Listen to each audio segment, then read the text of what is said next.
Hi, hello everyone. So today your health feature is going to be looking at charcoal.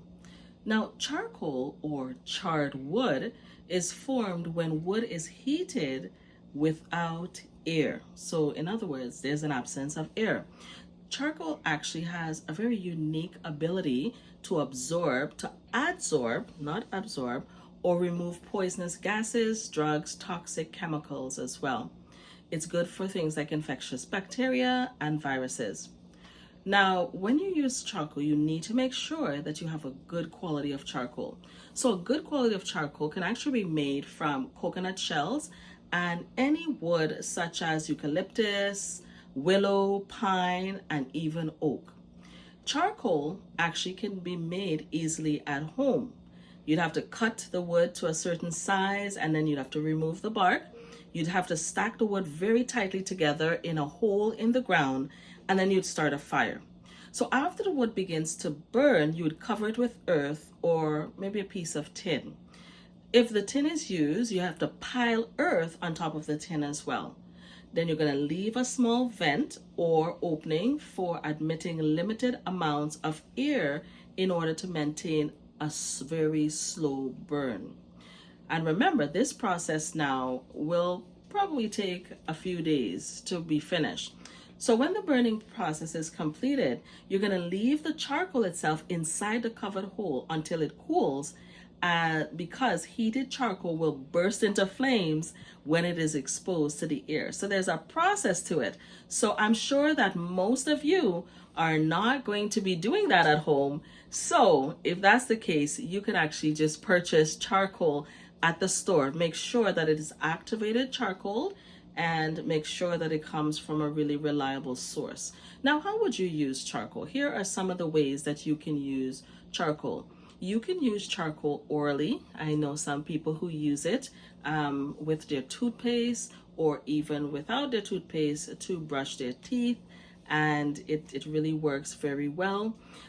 The way I'm going to talk about charcoal today is using it as a poultice, and I really want to show you how to make a poultice for effectively dealing with certain common things that you may face at home. But before that, some of the other things that I would use charcoal for is I would use charcoal if let's say you had food poisoning. You went out, you ate something and it's just not agreeing with your stomach. You probably have diarrhea and vomiting, many of the other things that will indicate that you've been food poisoned.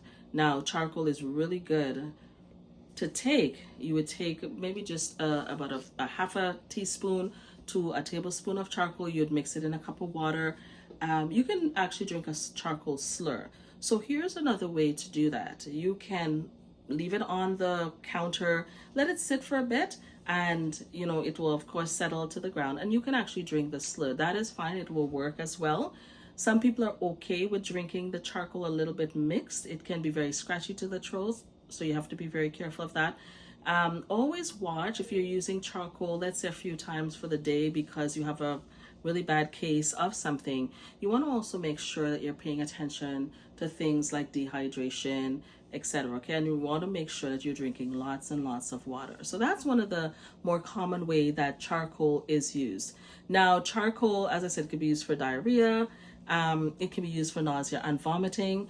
It can also be used for intestinal gas and bloating. Now, I know a lot of people may have issues with gas and bloating. Charcoal is really good. So here's the thing about charcoal. It adsorbs, which means that it pulls the particles to itself. Now, charcoal is generally not harmful to your body organs or actually even the nutrients that you are supplying your body via food. So you don't have to worry about that. Charcoal is really good for eye and ear infection. And you would, in that case, you would use a poultice. So I'm going to show you how to make a poultice in just a minute. If you have inflammation in a certain part of the area, let's say your hand is swollen and it's inflamed, your foot, various parts of your body, you can use a charcoal poultice as well. You can use a charcoal poultice if you had a bee sting or spider bite. One of the ways that I have effectively used charcoal is, my daughter gets allergic reaction very easily to certain things that can be external. So for example, if she gets, exposed to certain type of dust and things like that, she begins to get an allergic reaction. She starts to scratch.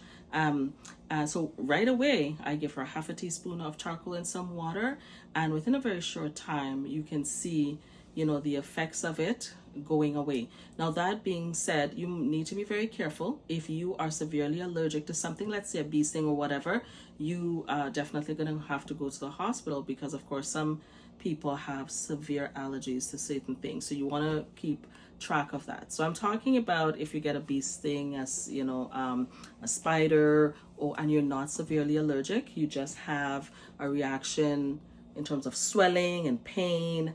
That's one of the way that you're going to use your charcoal to bring that down. Now, charcoal is really good, as I said, for your teeth, but did you know that it's really good for toothache? So I have successfully used charcoal, especially if you have things like an abscess in your mouth, or you have a sore tooth. We of course know clove is exceptionally good. So I combined the two actually. I would use clove oil, and then I'd use some charcoal as well on that teeth, and I'm going to use it in a poultice form. So I'm going to show you now how I would make a poultice to be applied to various parts of the body, whether it is something on your face, over your eye, if it is an infection, over your hand or foot. I'm going to show you. You'll use the same process, and just keep this in mind. We're going to use something to mix the charcoal with. Understand that charcoal is, if you've ever used charcoal, it's very dry. So when you mix it, kind of gets really hardish and cracky. And so you want to mix it with something like flaxseed, or even oats work really well. Something that will help it to be a little bit gelatinous, right? So we're going to do that today. And today I'm going to use oats to show you just how.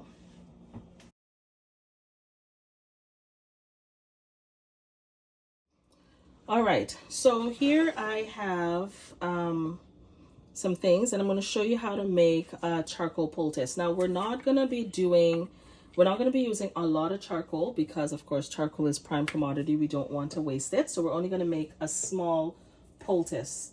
So you always put equal parts. So in this case, I'm using 1 teaspoon of charcoal, and then I would now use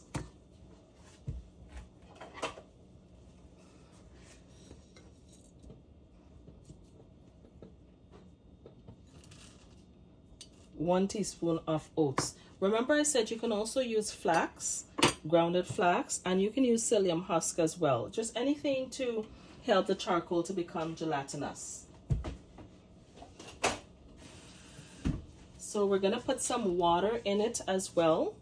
So we're going to mix it around. Let's put a little bit more oats in there.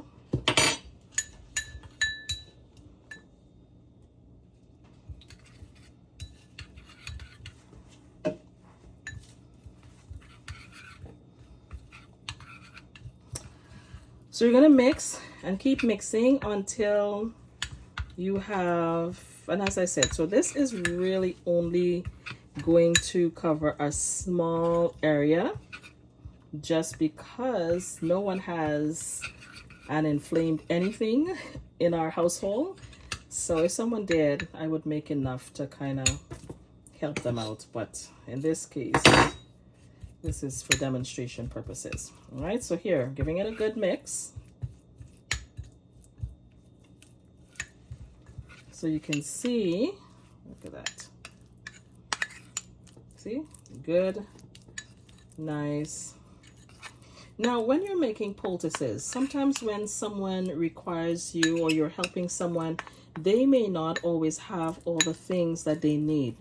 So in today's demonstration, I'm going to pretend I don't have saran wrap, because that's one of the things that you would use. You would use saran wrap. So I am going to, this is my working surface right here. I got these because you can also, charcoal also comes in tablet form, which is a little bit easier to take for some. So now I'm going to use my paper towel. I'm going to pretend, because it's a small, we're going to fold it in two. And I'm going to now take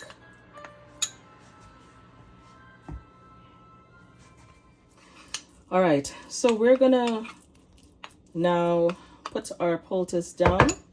Our paper is here. So let's say you're in a home and you ran out of saran wrap. What are you going to do? Well, we can improvise. This is the thing about remedies in your kitchen. So I'm going to use a sandwich bag. Okay. I'm going to use a sandwich bag for what I need to be done. Normally, I use a saran wrap because it's far easier, but we're going to pretend we do not have saran wrap, and we're going to just use what we can. So I would put your poultice on. Depending on what it is, you need to have it at least 1/2 inch to 1 inch thick, depending on what you are trying to, the area that is inflamed. When I had gotten cut and I was trying to keep down the inflammation, I put the charcoal around, and I had it about 1 inch thick because it was a pretty deep cut. So then what you're going to do now is you're going to fold over, fold over, fold over, fold over, and we're going to apply. If you notice, this section down here, the section I'm not touching, is the side that's going to be applied. Let's say that I had a boil on my hand. I would apply it, and then we would use the plastic to wrap around, and then we can apply tape.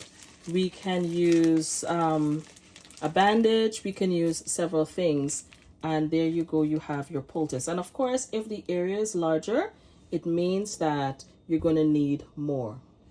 So even if I had an abscess, that was protruding outside, I would put it there. If I had something going on inside my mouth, I would put that inside as well. So again, and sometimes, if it's inside your mouth, you'd put less paper because you want to be able to close your mouth. But the point really being is charcoal is so helpful and so useful for many things. Hopefully when you have your next case, you try it.